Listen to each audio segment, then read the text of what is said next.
రాత్రికాల సమయం ఇంచుమించేది 1 గంట అవ్వచ్చు, 2 అవ్వచ్చు, 3 అవ్వచ్చు, 4 అవ్వచ్చు, ఇంకా తెల్లారిపోవచ్చు. కానీ ఈ విషయాలన్నీ కూడా దేవుడు చెప్తున్నాడు. మళ్ళా మీకు జ్ఞాపకం చేయడానికి దేవుడి విషయాలు చెప్తున్నాడు. మళ్ళా చెప్తున్నాను, భూమి మీద అనేక మంది సేవకులు ఉన్నారు. ఎవరు దేవుడు రాజ్యం చేస్తారో తెలియదు, కానీ సేవకుడు కానీ భూమి చేసుకుని చెప్తున్నాను. నేను మొదట దేవుడు రాజ్యం చేయడానికి దేవుడు నాకు అవకాశం ఇచ్చున్నారు. నాతో పాటు మీరు అందరూ కూడా ఉన్నారు. దేవుడు సాయం చేస్తారు. దేవుడు స్తోత్రం కనుక వేరే ఒక సేవకుని పక్కన పెట్టండి. వాడు ఏం చేస్తున్నాడు తర్వాత సంగతి, వాడైనా చేరలేదు తర్వాత సంగతి పక్కన పెట్టండి.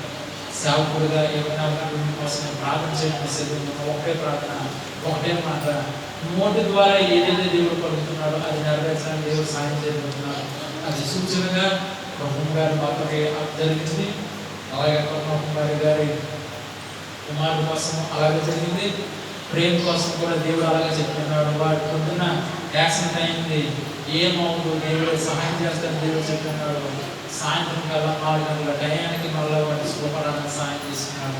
అలాగే బంధువుల తండ్రి కోసం కూడా దేవుడు చెప్తున్నాడు. డాక్టర్లు అయితే నేను లోపలికి తీసుకెళ్తున్నాను, లోపలికి తీసుకెళ్ళక ముందుగానే ఏదో అవుతుంది, నేను ముందుగానే సంతకాలు పెట్టాలన్నారు. బాగా ఉన్నాడు, లోపలికి తీసుకెళ్ళమన్నారు. మంచి వైద్యం జరిగింది, ఆపరేషన్ అయింది. ఈ రోజున దేవుడు ఏదైతే చెప్తున్నాడు సంతోషంగా ఉన్నాడు, దేవుడు సాయం చేస్తున్నాడు. వారి కోసం చెప్తున్నాం, మిగతా వారి కోసం చెప్పట్లేదని అనుకోవద్దు.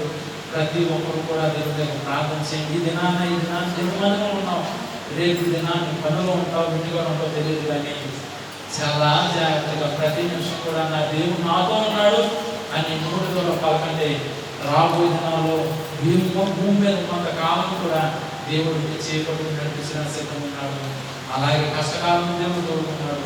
3వదిగా ఆయన రాకల్లో మనం అందరం ఉన్నామని ఇంకా ఎక్కువగా ప్రార్థన చేయండి. మళ్ళా అదే మాట నేను జ్ఞాపకం, సేవకుడు చెప్పాడు కదా, నేను ఎలా ఉన్నా పర్లేదు కదా అని చెప్పినట్లయితే ఆయన చేతిలో ఉంటే పక్కన పెట్టడం, లేకపోతే ఆయన రాజ్యంలో మేము చేర్చుకోవడం. కాబట్టి దయచేసి మళ్ళా దేవుడు చెప్తున్నాడు, అంత మంచి దేవుడు నాకు దయచేస్తున్నాడు, జరగబోయే దేవుడు చూపిస్తున్నాడు.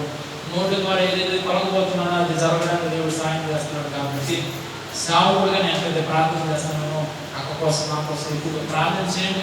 మేము ఏదో అడుగుతలేదు, ఈ ప్రార్థన అవసరం మాకు కావాలి. ఎందుకంటే నేను అడుగుతున్నాను, శుక్రవారం మీరు బాగా వచ్చారు, ప్రార్థన చేయడానికి వచ్చిన్నారు, వారు ప్రార్థనలో వారు ఉన్నారు, కానీ నేను వెనకాల కూర్చుని ఉన్నాను.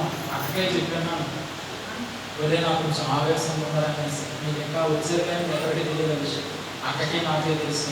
ఇంట్లో నా దగ్గర స్మార్ట్ ఫోన్ ఉంటే వాచ్ ఉంది, అన్ని ఇంట్లో పెట్టుకుని చూస్తే ఆక్సిజన్ లెవెల్ 97 బాగా అనుకున్నాను. నేను ఎందుకని మంచిది హార్ట్ బీట్ ఎలా ఉంటుందో చూద్దామని చూసినప్పుడు ఫస్ట్ టైం 116 పెట్టింది, వెంటనే 73 వచ్చేసింది. వాచ్ బాబు ఎమర్జెన్సీ ఉన్నానని నేను వెంటనే చూసి అక్క ఎక్కడ భయపడిపోతుంది అని చెప్పి నేను ఏం చెప్పలేదు, అక్కడ బాగుంటుందని చెప్పి ఫుడ్ దగ్గరికి వెళ్ళి 2 ORS ప్యాకెట్ బాగుతూనే ఉన్నాను. కానీ ప్రీమియం పెట్టారు జాతకం వచ్చింది నా గుండె మొదలైంది. ఆ సమయంలోనే అక్కడ చెప్పలేదు నేను విషయం, ప్రాణం పోతలేము అనుకున్నాను. కానీ మీరు ఎక్కడో దేవుని మంది ఉన్నారు, అక్క ప్రార్థన చేస్తుంది.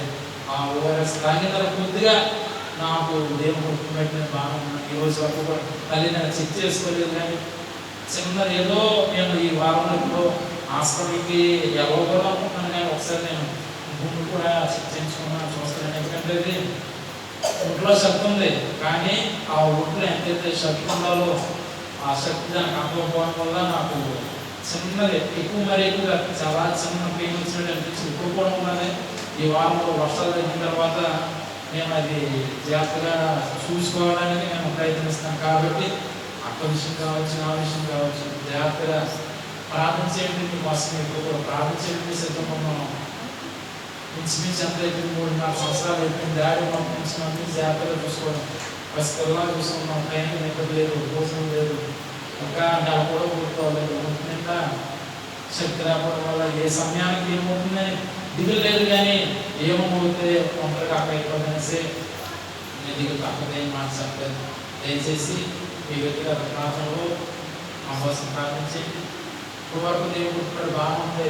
ఆ వాచ్ చూస్తుందో దయచేస్తుంది 3 ఉన్నది 73 వచ్చింది. అది కానీ ఇంకా 30లో కానీ 40లోకి వస్తే మమ్మీకి ఎలాగైతే పరిస్థితి ఉందో నాకు కూడా నోట్లో పైపు పెట్టవలసిన పరిస్థితి, వెంటిలేటర్ వెళ్ళిపోవాలి. కానీ దేవుడు శుక్రవారం దినాన ఏ ఒక్క ఇబ్బంది రాకుండా శనివారం కాపాడేటప్పుడు ఈ దినాన్ని వచ్చి మీతో వాక్యం చెప్పిన దేవుడు సాయం చేసి దేవుని స్తోత్రం. ఈ మాటలు ఒకరు ఉండండి, నా మాటలు కాదు, దేవుని మాటలు జాగ్రత్తగా ఉన్నది. ఎక్కువగా ప్రార్థన చేయండి. నా తండ్రి కూడా అదే చెప్పినాడు.